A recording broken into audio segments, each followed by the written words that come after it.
Okay guys, so I have an issue with this G-wagon, this G55 2010, and I knew of the issue when I bought the car. The seller told me ahead of time that it was doing this, and so I'm not surprised. The issue is that randomly it won't start. Now, he thought it was when he would drive it, it would warm up, and then all of a sudden he tried to crank it and it wouldn't start.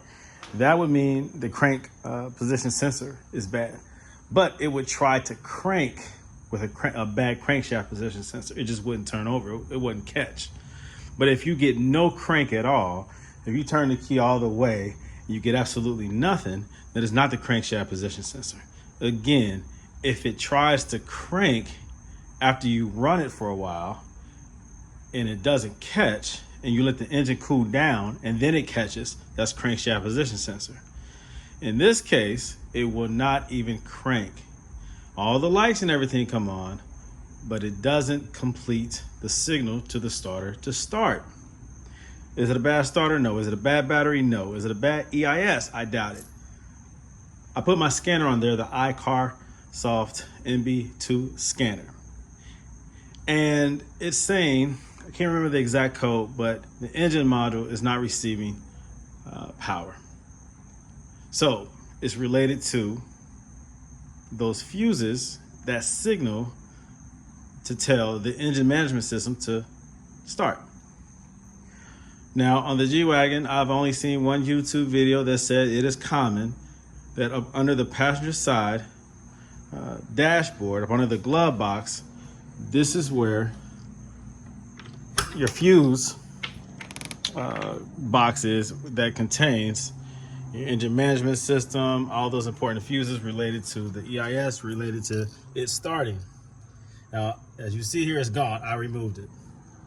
He said that it's common that water will intrude or come in through the windshield wiper, through the cutout for that, and it will run down into there. Now, I can see that as I get up under there, and I look up under there, and I can actually see what appears to be the underside of the firewall. Now, also, when I went up under there, though, I see a lot of hair. I see a lot of hair. There's a lot of hair. Even on that fuse for the engine management or whatever, the engine control module, there's a lot of hair. There's hair all up in there. It's hard to see, but there's hair in there. Now, how can hair get in there? Without running a DNA test or taking this to someone who can actually tell me what kind of animal that hair is coming from. I'm assuming it's some type of rodent. Now, the fuses themselves, I didn't see any corrosion on the fuses on the terminals. But on the circuit board, well, I pulled the module out. I pulled this whole thing out. The fuses and all that, like this whole thing right here. All right. This light is killing me. So I pulled this out and I took the cover off. Now I've already begun to wipe it off because there was corrosion like right here. Now this corrosion looks like something came down onto here and it kind of sat right here. And so when water gets onto a circuit board, the chemical reaction causes, I don't know if it's a settlement from the water, I don't know what it is, but what it does is it causes circuits to jump. This thing is very intricate, and anytime circuits jump due to this corrosion that is conductive, that causes certain lines to short out, maybe circuits to short out, it can cause issues. So I'm getting like this 90-something% alcohol, and I'm rubbing it and I'm cleaning it up. I'm not going to reattach this and cover it back up until it's dry, until I know that it is very clean. Now, I wanted to get onto the underside of this thing, and I loosened up some of these screws just to see if the circuit would kind of come up, but it's only coming up around up on the upper. It's only like kind of loose up here, but not down here. There might be a hidden screw, maybe a screw behind the sticker. Mercedes does that sometimes. But there's, I don't think I need to remove this. I wanted to just see if there's corrosion on the backside, but I don't know. It was a lot of work to even get this thing out of the car, so I don't want to have to do this again.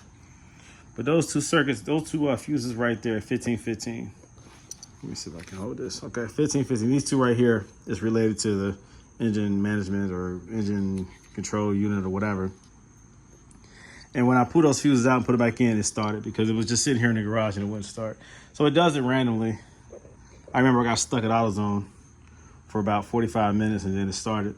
And I kept throwing the car from neutral to drive, and it started. But I'm not going to say that it's an engine issue, a starter issue related to the circuit in the transmission that tells it that it's in park and you can start it and all that kind of. That's what I thought at first because I kept messing with that shifter and I kind of tricked it and made it start. But I don't think it's that.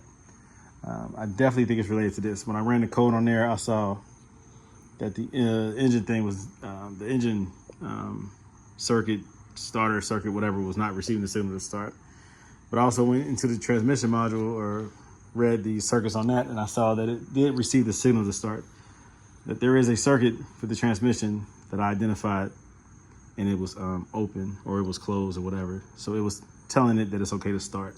So it's not transmission related. I can't really go into detail with that because I forgot half of the information that I Googled, but at the time I understood it and I saw that the transmission is not the issue.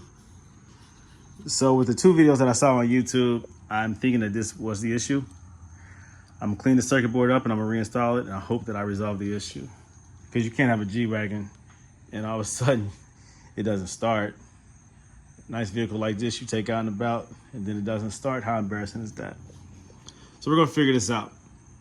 All right, so let me go ahead and finish cleaning this thing up and reinstall it. Like I said, it's pretty difficult to install because you have a couple lines that are tight. And it's the power lines. The power lines have the most tension. Once you release those, which are hard to get access to, then it drops low enough to disconnect the rest. But it takes long screwdriver, flashlight, and patience. Long flathead screwdriver to release those tabs. And you're trying not to break the tabs. Like I said, the main power one, the thickest one, is the hardest one to break loose. Hopefully when I reinstall this thing, I don't have issues. It'll probably forget all about the key, the EIS, the ignition system will probably start acting up. The electric ignition system will probably act funny, but hopefully it remembers the key fob and everything, and it works. I might have to disconnect the battery for a little bit and then reconnect it for it to reset, but we'll see. All right, hopefully I fix this issue, man, because I can't be having this, not with a G-wagon, not with any Mercedes or any vehicle actually, but especially not with a G-wagon. So I got to get this thing fixed.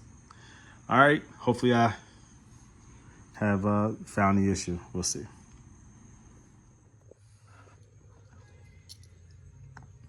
I just stuck my hand up in there and I felt a little drip. So, I mean, there is something up there. There's definitely some water. I just touched something that looked a little shiny up there and it was wet. So, yeah, water does get in there. So I'm going to pop that hood and see if I can get access to that. Maybe clean that out, dry that out. Okay, so knowing that water can get down in there and it can cause issues to the circuit board, to this module, to all this right here. It's a lot of stuff going on in here. This controls a whole lot of stuff. This is very important. So knowing that, this is the access point. This is where water permeates. Now this is facing down this way, up under the dash. So water can get in right through here where it closes up because there is a small gap there. It does not seal tight. Like, it's not waterproof, obviously. So what I'm gonna do is I'm gonna run a little bit of electrical tape all the way around here so that if water does drip back down again, it won't seep in the same way it seeped in before, because it was just at the top and it came down about a quarter of the way on that circuit board. All right, so I'm gonna run a piece of electrical tape right across the seal right there. And that should help. That should help.